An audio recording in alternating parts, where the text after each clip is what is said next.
Hi, I'm Dr. Caroline Leaf, and welcome to another episode of my podcast, Cleaning Up the Mental Mess. Each episode, I interview experts and share simple and practical tips and strategies to help you take back control of your mental health and life. In this episode, I interview licensed therapist and sought-after relationship expert Nedra Tawwab on how to manage difficult relationships during quarantine and what to do when outside is not safe, but home isn't safe either. Nedra also shares some great tips on how to live with a difficult partner, child, or parent, and how to set and enforce boundaries during home quarantine. Nedra has practiced relationship therapy for 12 years and is the founder and owner of the group therapy practice Kaleidoscope Counseling. Every day she helps people create healthy relationships by teaching them how to implement boundaries. Her philosophy is that a lack of boundaries and assertiveness underlie most relationship issues. And her gift is helping people create healthy relationships with themselves and others. If you enjoy my podcast, I would love for you to leave a 5-star review wherever you listen, and don't forget to subscribe. When you subscribe to my podcast, you will be notified when new episodes are out, so you never miss one. Thanks again for tuning in. Now on to today's episode. Nedra Tawwab, what a lovely honor to have you in the studio with me today. I'm excited to talk to you about a very important subject, relationships. That is your expertise. So before we start, can you just tell us a little bit about you and about what's not in your bio? Yes, so I am a clinical social worker in Charlotte, North Carolina, and I help people create healthy relationships. I work with a lot of folks with family issues by teaching them boundaries, assertiveness, and I help them to think about how their childhoods may be currently impacting their relationships. Fantastic. Well, that's a very, very important role that you're playing. You know, with this whole COVID-19 that everyone is obsessed, I mean, just all we talk about at the moment, we've got to control the amount we talk about this. But in terms of that, we get a lot of questions around people that are forced to stay at home, but home's not a safe place for them, or maybe not an emotionally safe place or healthy place. How does one deal with the toxic environment in this kind of situation where you're forced to be there, you have no option? How could you give us some advice around that? I think it depends on the situation. For some folks, there is still some ability to leave the home and maybe go stay with some safer relatives during this period, because you don't want to force people to stay in a home that they don't feel safe in. And domestic violence services still are open and they still apply. So if you're in a situation where you feel that you could be physically harmed or the children could be physically harmed, I would say still try to leave your home and maybe seek shelter with family or even a domestic violence shelter right now. If it's a situation where you're uncomfortable being at home, I think that's where you can start to implement some boundaries in the home. But again, if you're feeling unsafe at home with someone, it may be time to leave the home. So in terms of some of the boundaries that you can set at home, you know, this isn't the time to bring up all the heated debates, but I think this may be a time where you make sure that you take care of yourself. And a part of that may be spending some time in a separate area of the house from the person who may be causing some of your environmental stress, or even talking to them about how they're making you feel and making requests for some changes in their behaviors while you all are at home together. I know that if this is not the time where you've already talked about some of the issues you have in a relationship, it could be very uncomfortable. So be very gentle about bringing up new things when you're sort of trapped at home with someone who may be hearing this for the first time. That's very important. So basically, some people might find themselves stuck between a rock and a hard place, and they have to choose the less of two evils. So first, I just want to stress that I'm very pleased that you brought up that domestic violence services are still available, and that if you are threatened, it's very important that you get away from your current physical environment. But then, as you say, people at home, I like your suggestion of stay as much apart as possible as one solution. But then obviously when you come together, maybe meal times, it's obviously impossible to not bump into someone else in your own home, the establishing of boundaries. So how does one, navigate being in quarantine with a partner? You've already maybe been having trouble with them before the crisis started. Now you're in quarantine. You've got to set these boundaries. There's already relationship issues. How do you do it? What are the first steps? And I know you said speak gently and be kind and look after yourself, but could you be more specific in terms of actual steps that people could take? Is there a time frame limit? Is there a way of wording things, that kind of thing? Well, I think the biggest indicator that you need some boundaries in the home is when you find yourself feeling frustrated or angry or upset or resentful about something. So, whatever situation is bringing those sort of feelings up, that is an indicator that you need boundaries in that area. For instance, if you're at home and you're unloading the dishwasher and a thought pops in your head, I'm always the person to unload the dishwasher. Perhaps that is the time to speak to your partner or roommate about assisting you more with that, and not in an accusatory way, but hey, we will be quarantined in the house for the foreseeable future. I would love more help with unloading and loading the dishwasher. I love that. So it's, to summarize what you're saying, is when you feel that sense of frustration or irritation or maybe even anger, then to identify what the trigger was that set that feeling off. Is that correct? And Yes. then to see, and then to actually bring that up as a discussion with the partner. And you give an example of the dishwasher. So what happens if it was something more serious? Let's say it was, maybe it's on a more emotional level. If they had an issue before quarantine, if there was an emotional issue going on, or a specific relational issue in the marriage or in the relationship. Well, let's take a situation of maybe emotional or verbal abuse, and you're having an argument, and a partner may start name calling. I think that's where you start to issue consequences. If we're talking and you start to yell at me, I'm going to step into another room, or I'm going to step outside for a bit. And when you feel like you can speak to me in a respectful way, we can come back together, but I won't be in a house and be yelled at because I think it's disrespectful. So it's not just allowing the person to do this because that's what they've been able to do, just yell at you, but to say that you cannot do this to me and this is the consequence for doing it. So we have to be in the house together. So let's be respectful. I like that. So it's actually quite almost confrontational, but it's not an anger confrontation. It's actually the boundary setting, as you've said. So if a person's yelling at you, you're going to tell them, if you yell at me, I'm going to walk out the house. And then the next time they yell at you, you walk out into the garden and they get mad and follow you outside and start yelling at you more. What do you do then? I'm just thinking of a situation that someone actually posed to us the other day in a comment, actually, in one of our Instagram posts. I think that's where you say, okay, I asked you not to follow me. Now you're being aggressive. And if it continues and this person is relentless, I don't know if there's a place in the house where there is a locked door, but they're verbally attacking you at this point. And again, I think, emergency services are still available. Crisis services are still available. So if you feel like you're in an abusive situation, I think most people who are not abusive would stop at least after you've asked them twice.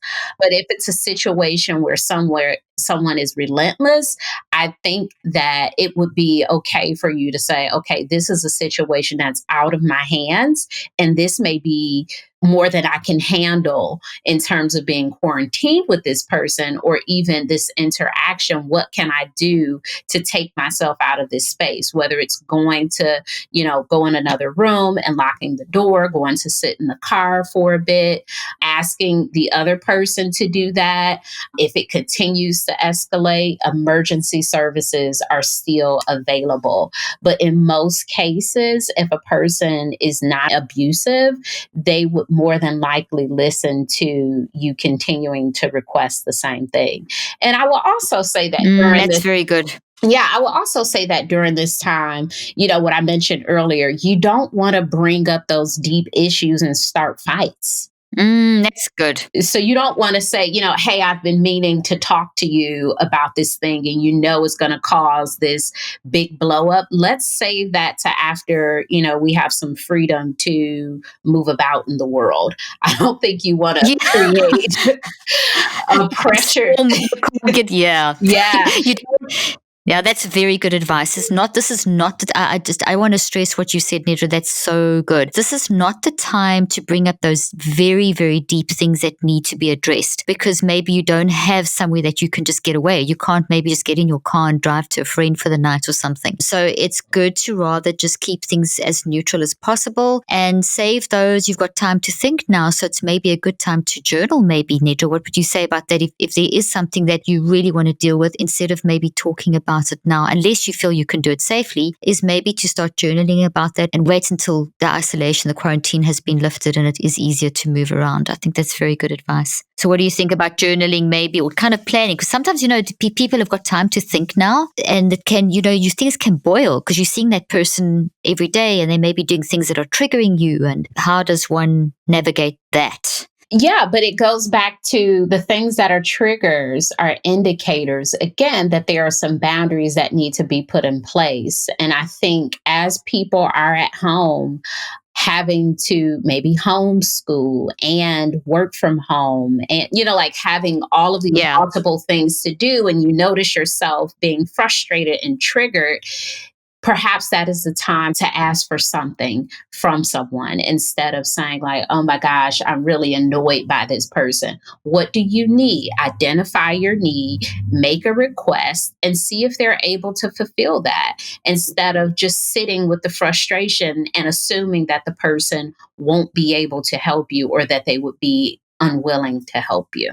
I love what you've just said. I specifically love the fact that you said we mustn't assume. To see if I've summarized this correctly, Nedra, and just correct me if I'm wrong, but those triggers are indicators, and they're indicators that you need to establish some boundaries. So instead of assuming that you know what the other person's thinking, which I don't know why we do this as humans, but we just do this so often, we assume and then we don't speak, and then we make these assumptions, and then we bring those assumptions into the conversation. And most of the time, those assumptions are incorrect. So instead of living on an assumption, we need to look at our own needs and then establish some requests with that person based on those triggers and indicators, so that you can then identify your needs and your requests then link into the boundaries. Have I explained that correctly, or can you do a much better job than I just did? Yeah. And, just to follow up to that, I think that when you assume, you create a story with that assumption. So you'll say, oh, this person won't help me because they only think about themselves. And you create this whole story where maybe, a part of it is true, but in totality, maybe not. Maybe they didn't even know that you needed help.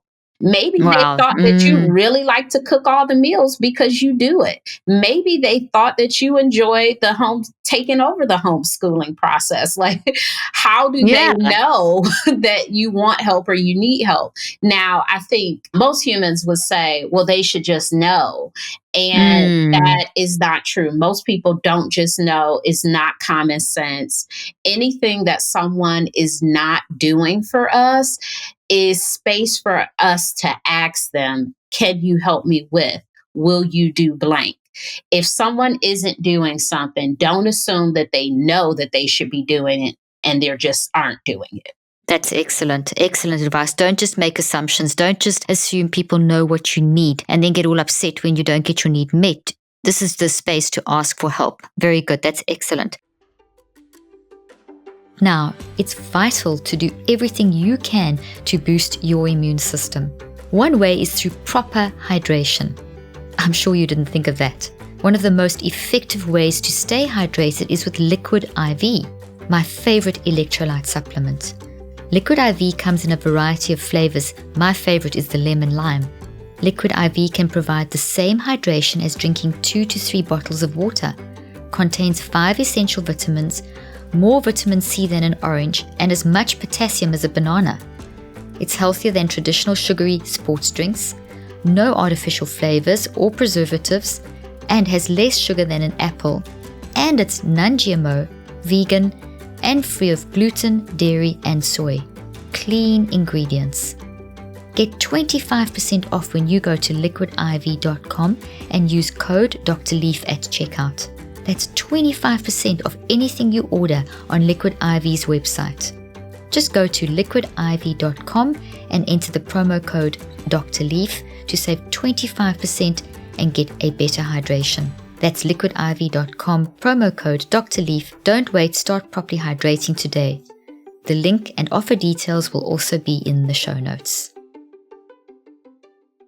Okay, so how do you live with someone who's not respecting the perimeters of a quarantine? So you've asked for the help, you've established the boundaries, and you kind of answered this earlier on where you said most people would have, you asked them once or twice, maybe 3 times, and then they should be respecting your boundaries. But now the scenario that I want to know about now is, let's say that you've done that, this person, you know they're not going to be physically or verbally abusive, you know that that's not what they're going to be, but they're just not listening. They just really are wrapped up in themselves and they're just not respecting your space. Do you get firm? How do you handle that? Do you be confrontational? Do you get direct? I think firm and direct, particularly if you are usually passive.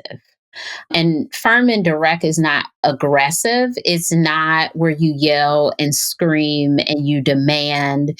Firm and direct is stating something clearly and not apologizing for what you're requesting. It's also not assuming that your need couldn't be met. It's with confidence that you say, when I say this, this is what I need, versus, is this okay if I say this? Because that's not firm. That's a question. And you want people to understand that you mean business and this is something that you really need, particularly again when we can't leave our homes and we don't have these outlets that we would typically have. You mentioned something about being at home with someone who's not respecting quarantine. And I've had a few questions about that, particularly for folks who are living with roommates, where one person is serious about quarantining and the other person is living life as usual. They may be going out, they may be, doing things that are not a part of the quarantine.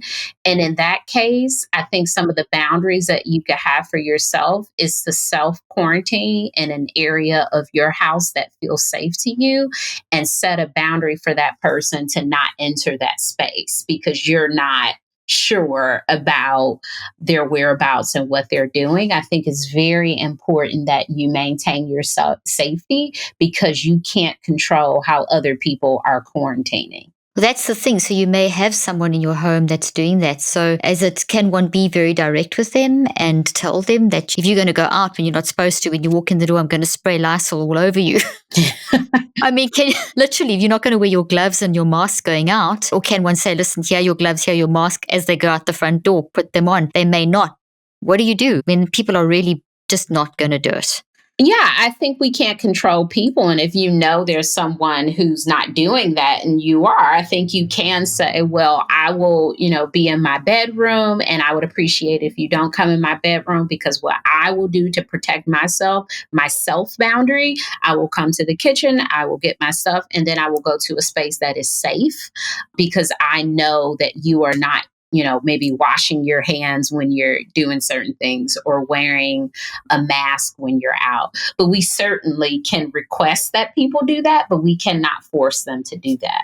Exactly. So then that's very good advice. So then we have to make sure that we are gentle but firm and then make sure that we have our own space. Then that can be your space. Like, don't come in my bedroom because this is my area and I want to keep it completely safe. You are absolutely within your rights to define your area if they're going to break bounds. So I think that's a really good point. I put up a post a while ago, that popular saying, you're not stuck at home, you're safe at home. And while this is a great way to help some people deal with the current situation and hopefully the majority of the people, many people raise the important question, Nedra, of what if home is not safe either? How do we address this? I know that you've already said a lot about it, but I want to just re-emphasize on a scale of like from the dangerous, where they're going to leave the home, go to a relative or something, or go to emergency services, to emphasizing again that you can create those boundaries.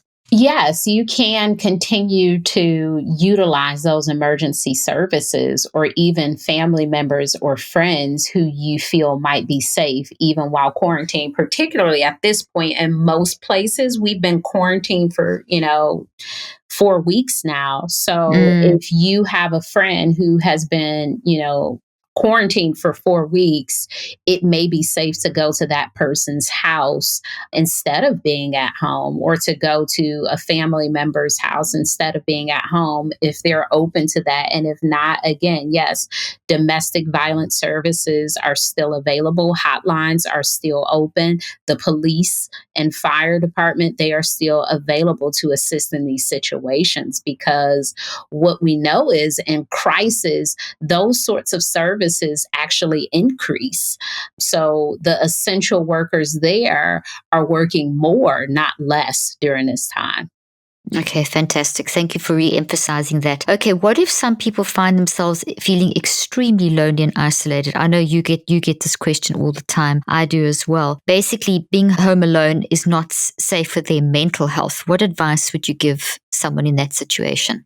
I've seen a lot of people on social media being really upset about like people going to the store every day and people still continuing to go to parks and socialize. And one of the things I thought about is, what if those people are the people with mental health issues or substance abuse issues, and this is the only way for them to sort of step away from themselves and to have something to do. So I think, it's going to be hard to say that we have to stop everyone from doing everything. But one of the things that we might be able to do is to be gentle with those people who are out and about even now, because people need to be busy. So if you're at home and you can't get out, I think this would be an amazing time to maybe start a project at home.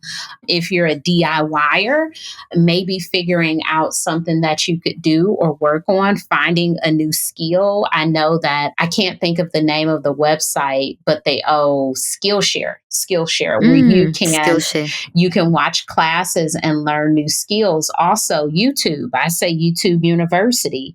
It's free and you can learn all sorts of new skills, whether it's you want to learn how to build a website or you want to learn how to use your camera, any of those sorts of things. I think just busying your mind so you're not so much in your head is good.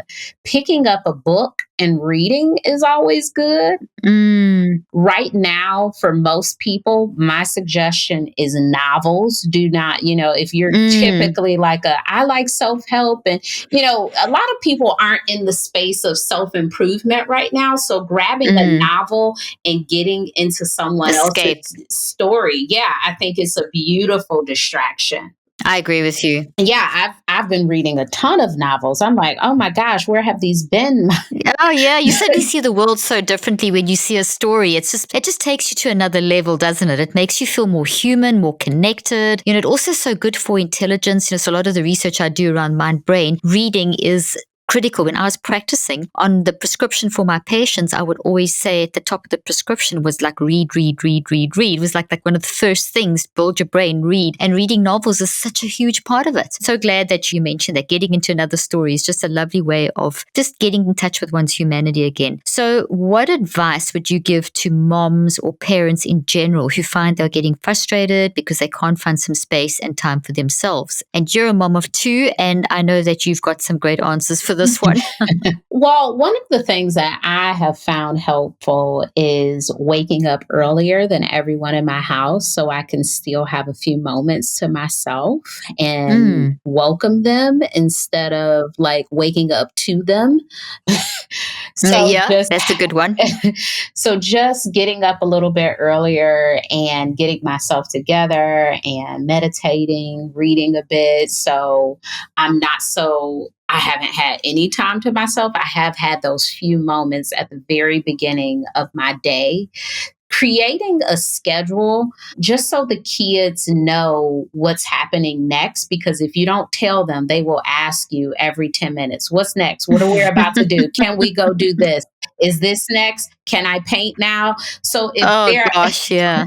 so if they're aware of what's next, what they can do now, when they can paint, it just makes things much easier for them to Mm. have that predictability in their day. And as you're creating a schedule for them, build in some independent play for them, build in some tablet time and TV time so you can have some time to regroup, or maybe jump on some Zoom calls with your friends, or, read a book or do Yeah, whatever it is for that you, sure. you want to do.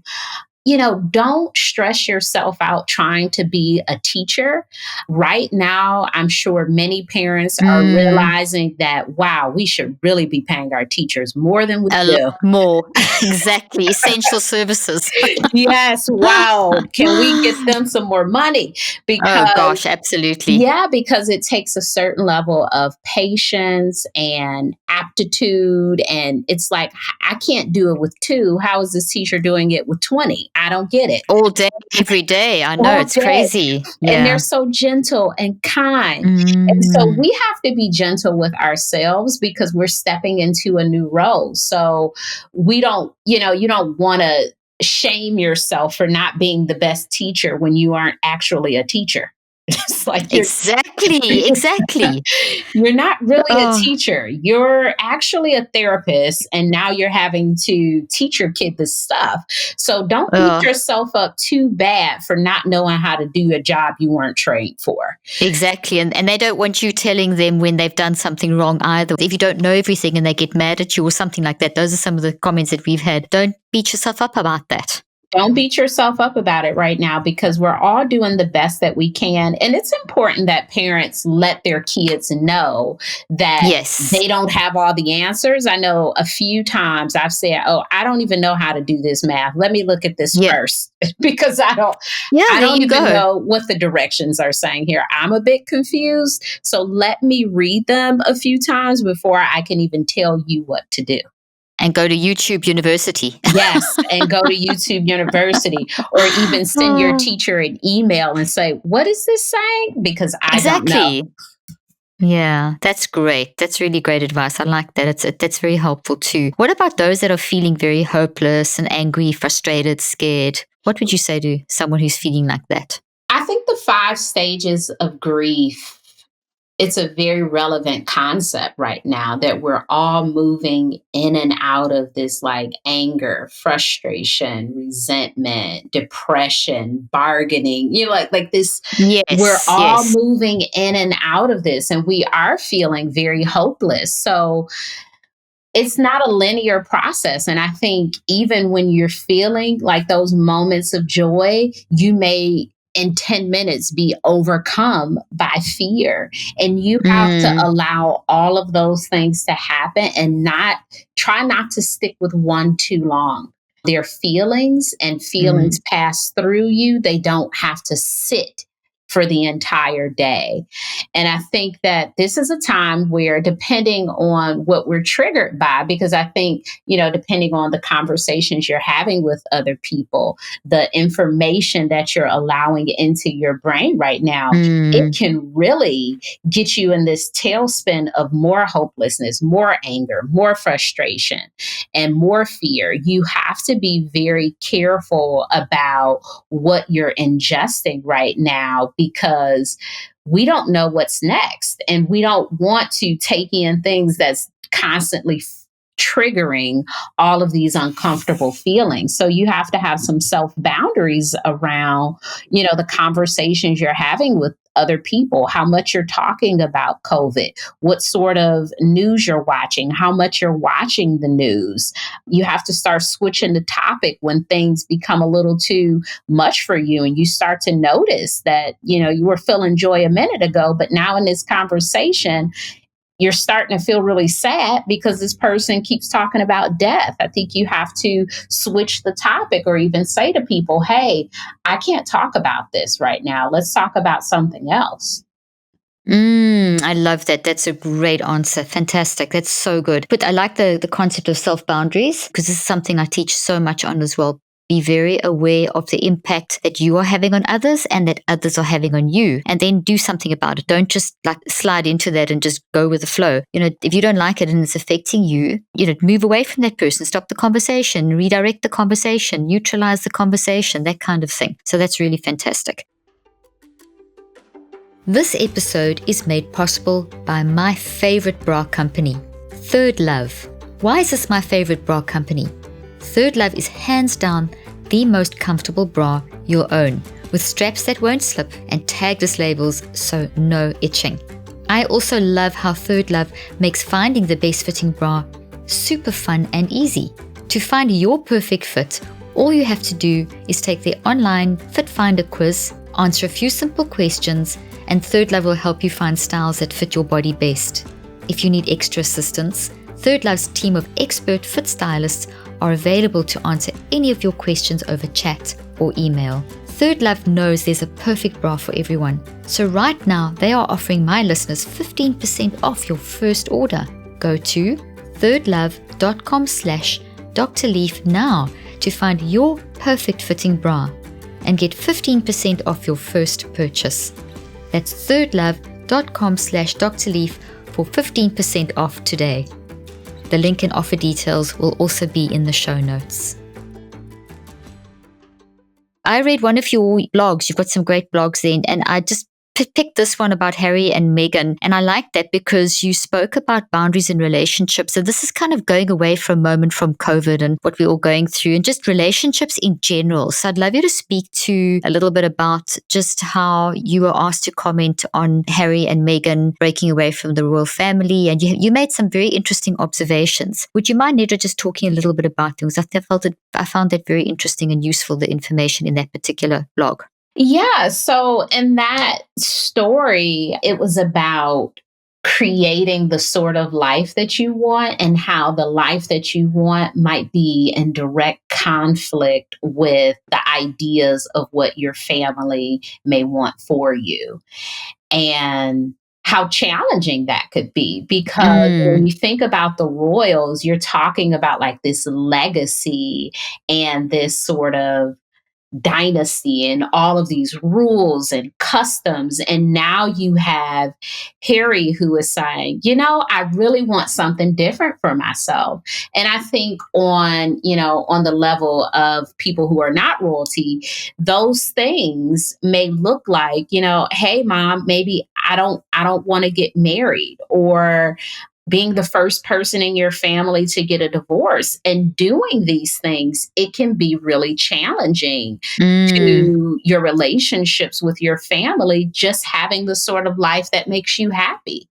So you have to now make some very hard decisions and create some boundaries so that you're able to live in a space where you feel happy. I like that. That's really good. You made a comment. Hang on, I'm trying to find it in the actual article. You often talk about how important it is to create the life that you want, which you just commented on. Going against the traditions you commented on. It wasn't that. Oh, it was here. You said that it's possible Harry is only going through this change now because he didn't have the opportunity when he was a young adult. I found that particularly interesting because that's a lot of what happens in society, where young adults are kind of shaped by a religious upbringing or a belief system, and they don't quite know, as they're going to university or growing up, maybe when they first get married and they suddenly realize, which is what seems to have happened to Harry, is that maybe this is not who I want to be. Can you speak a little bit about that? Yeah, I think Harry, I don't follow the royal family much, but from what I've seen, he's been slowly creating a version of himself that is a little bit different than everyone else. And I think him getting into a situation and seeing someone else living this sort of life that you're like, wow, you can do this and you can do that. And just meeting more people and gaining freedom and being away from your family, you start to see the things that are possible for you, and maybe things that you really would like to do, which again, they're in conflict with your family. And so even when you're a young adult, if you're still sort of in the grasp of your family, it may take a little longer for you to start creating the sort of life that you want. So it may happen a little later in life, and that's okay.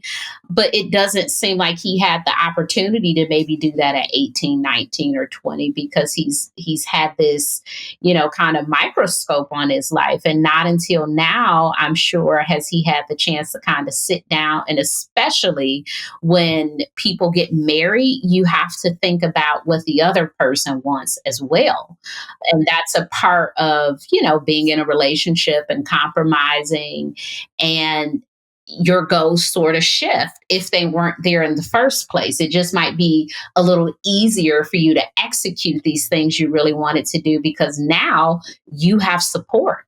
That's so good. And you also comment in this article that family members might respond by pushing back, ignoring your boundaries. I'm just reading from your article, or refusing to respect your boundaries in some other way. Also, your family could be so offended that it causes damage to the relationship. So how do you navigate that? Yeah, so pushing back is, what happened in this situation where I think Harry, when they announced that they wanted to maybe move to Canada, the Queen came out and said, "Yes, we're reviewing his suggestion," as if he hadn't made this declaration of what he wanted to do. It's like, "Yes, we'll take it under consideration." It's like, "Oh, that's pushback."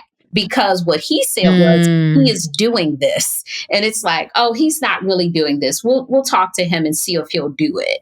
So that is a form of pushback. Someone saying like, are you sure you want to do this? Do you really think this is a good idea? They're going up against what you say you want for yourself.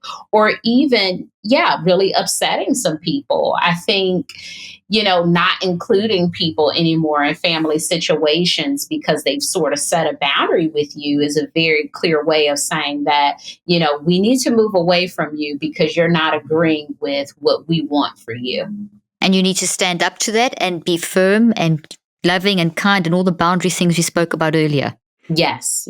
And I think for most people, it's an adjustment period. And during that adjustment period, people will be upset with you and things may be a bit uncomfortable for some time. But in most cases, it will come back. Now, I can't say what that time frame is. Sometimes it takes months, sometimes it takes years. But people are really, especially with family, you're really going against something that your family was trying to teach you for years. For years. And so when you say, this thing that you guys were trying to get me to do, I don't really like it. It feels like a slap in the face. And so it makes, a parent sort of question, like, wait a minute, does this kid know what they're talking? So it's an adjustment period. You may be ready for the change, but the person that you're implementing the boundary with, they may not be ready. This is very new information for them. And most of the time when we do things like create new patterns in our family, whether we decide to move to another country or not be married or whatever those things are, when we do that in the family, we've had the opportunity to think about that for years. So when we bring it to our families, it's the first time they've ever heard it. And so there you go. It's a surprise to them. And so they have to have their opportunity to think about it. And it's not going to be like, okay, I got it. This is what you want. In rare cases, people will feel that way. But more commonly, people need to sit with that information just as you've had the opportunity to think about it for weeks and months and years. And so you actually have to give grace to your family members in that situation and try to stay calm based on the fact that you, as you've just said, you've been thinking about this for a long period of time. They're just hearing it for the first time. So they need a little bit of time. So to give people that grace to not get mad and angry and cut them out or whatever, but just give them space to adjust. Don't they, Nedra? People often will say the wrong thing initially. They react, and to not take those first initial reactions as what they actually mean. It's just a way of trying to process the situation and then to give time. So I think that's quite an important concept. It's good that we've spoken about this because I think this happens a lot and people don't know how to manage it. Yes, they do.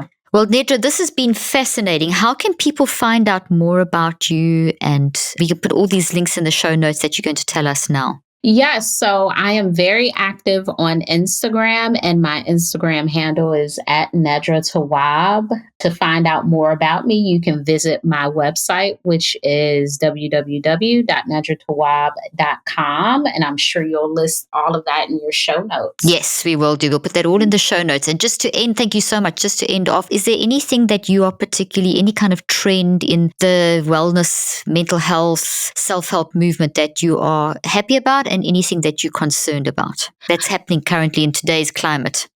I am concerned about the level of anxiety that will increase as a result of COVID-19. I do think as therapists, as people in the wellness profession, we will start to see more agoraphobia, where people are afraid to go outside and staying in their homes more. I think we'll start to see an increase in panic attacks. I think we'll start to see more of an increase in just generalized anxiety and OCD, because this has, for people who've already had, anxiety, this has confirmed their fears, right? This is like, it really has. Wow, the world really is a scary place. I knew it. Yeah. So I think therapists and people in the wellness profession will see a lot more anxiety, and we'll start to see it with all age populations. I think that we're going to have to prepare ourselves for an increase. So I own a group practice. And so one of the things I've told the therapists is I think this is a wonderful time to get more training in anxiety and emotions and feelings, because this is going to be a really big thing, because the news alone has just sparked so much anxiety without us even having the answers. So there's going to be a huge increase. So that's, it's not necessarily a concern, because I think for some time anxiety has been high, but I think just coming off of this, the next few years, we will see a bit more folks with anxiety. My hope is that there is, more treatment available, because, it's not always covered by insurances. And I hope that some affordable care options come out of this, because the rates of anxiety will go up. That's such a fantastic point. That's a great point. And ending off on a positive note, what do you think is good that's coming out of this? I have seen so much kindness. I love that. Yeah. Yesterday, I saw a friend with a mask, and I asked her, hey, where'd you get your mask? I'm looking for a mask. And she said, actually, my friend made me one. Let me see if she'll get you one. And I sent a message to her friend, and she said, yes. How many do you need? I said, oh, wow. And she just gave me the mask. I was, prepared to pay. And she said, no, this is me doing my part. I said, oh, wow. I love that.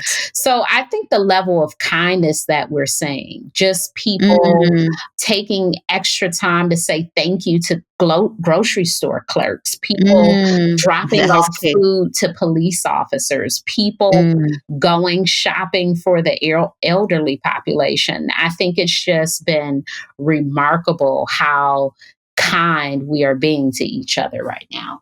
I agree. I think that's beautiful. And that kindness is just so good for the brain. As a neuroscientist, we see the brain completely, because the mind's separated from the brain, but works through the brain. So we see when you choose to be kind, you see your brain optimizing. And as soon as you do that, you improve your immune system. And I know people are not saying, okay, I'm going to be kind to improve my immune system, but there is that side benefit. But I agree with you. It's just so beautiful that everyone is trying to help everyone on Instagram. You don't see, there's not as much negativity as there used to be. It's always there, but there's just this constant, I want to help others. So our humanity has come out. That kindness in our humanity has come out. And I love that. Well, Nedra, this has been fantastic. I've really found this very beneficial. I know my listeners will. Thank you for taking the time today, and all the best for you and your family. Thank you. Same to you. I hope you found today's podcast interesting and helpful.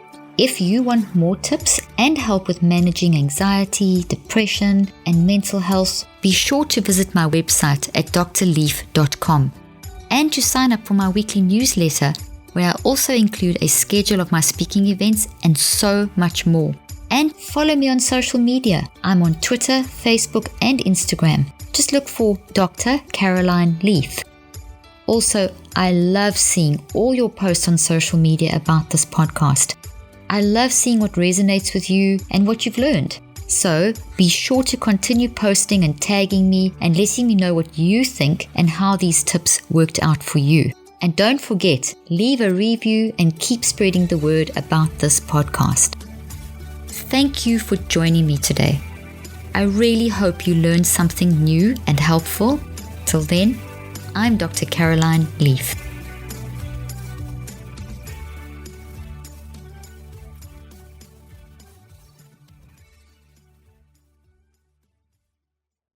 This podcast represents the opinions of myself and my guests. The content here should not be taken as medical advice. The content here is for educational and informational purposes only. Please consult your healthcare professional for any individual medical questions you may have. While we make every effort to ensure that the information we are sharing is accurate, we welcome any comments, suggestions, or corrections of errors.